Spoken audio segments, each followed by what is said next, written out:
केटी बंदर ऐं घोड़ाबारी जी सामुंडी पटी वारनि इलाइक़नि मां बरसाती पाणी निकाल न थी सघियो आहे। सभई ॻोठनि जो राब्तो कटियल आहे।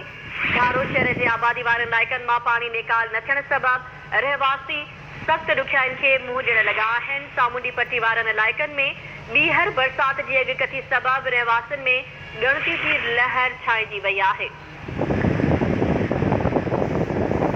छटरो, मीरपुर साकरो, घारो, केटी बंदर ऐं घोड़ाबारी जी सामुंडी पटी वारनि इलाइक़नि मां बरसाती पाणी अञा ताईं निकाल न थियो आहे। सभई ॻोठनि जो ज़मीनी राब्तो बि कटियल आहे। घारो शहर जे आबादी वारनि इलाइक़नि मां पाणी निकाल न थियण सबबि रहवासी सख़्त मुश्किलातुनि खे मुंहुं ॾेई रहिया आहिनि। छटे मां असां लाइन ते मौजूदु आहे केटीएन न्यूज़ रिपोर्टर महबूब रोही। जी महबूब, अपडेट कजो।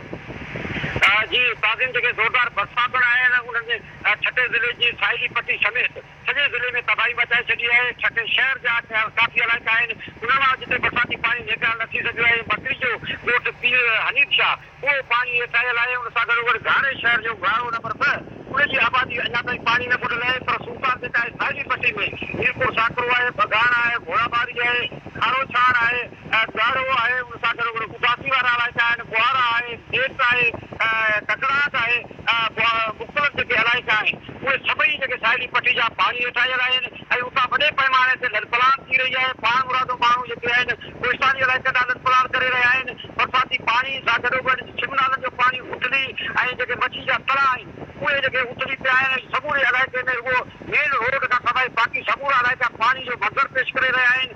ॻोठनि मां जे माण्हू पाण मुरादो चुपायो माल रस्तो था ॾिसी थो त सभनि जे तइदाद में माण्हू पंहिंजे घोर खाए मथां इलाइक़े ॾांहुं बीठे नज़र अचनि पिया। पर हिते जिते रेस्क्यू जो कमु शुरू न थी सघियो आहे, इमदादी सर्विस बि शुरू न थी सघियो आहिनि, उते बरसाती बीठल पाणी जे 6 ॾींहं ताईं बि निकाल करण लाइ को बि इंतज़ाम न थी सघियो आहे। हुकूमती इंतज़ामी सिट ते जेका इलाइक़े वासियुनि सां ॻाल्हि ॿोल कई वई आहे उन्हनि जो केटीएन न्यूज़ सां ख़ुसूसी ॻाल्हि ॿोल कई आहे। उन्हनि जो चवणु आहे त हिते ज़िले इंतज़ामिया उन्हनि जी मदद लाइ किथे बि न आई आहे। उहे बेयारो मददगार बणियल आहिनि, उन्हनि जी सहायता लाइ कंहिं बि क़िस्म जो तहत न वरितो वियो आहे। मीरपुर साकरो जे भरिसां ककड़ा जो मेन जेको इस्पताल आहे BHU आहे उहो 6 ॾींहनि खां पाणी हेठि आहे। जंहिं करे इस्पताल जो अमलो जेको आहे उहो ग़ाइबु आहे। CPHI जे सिहत खाते जे इंतज़ाम हेठि हलंदड़ इस्पताल उहो बंदि थियल आहे ऐं उनजो अमलो जेका रेल एमरजेंसी जे बावजूद बि किथे बि उनजो जेको मुतबादल बंदोबस्तु न आहे कयो वियो। किथे का जेका मेडिकल कैंप न आहे लॻाई वई, किथे का रिलीफ कैंप न आहे लॻाई वई। माण्हू बेयारो मददगार बणिजी जेको आहे वॾे पैमाने ते छटे जे साहिली पट्टी मां लड़पलान जो सिलसिलो अॼु 6 ॾींहं ताईं बि जारी आहे। जी महबूब, अपडेट लाइ अवां जी वॾी महिरबानी।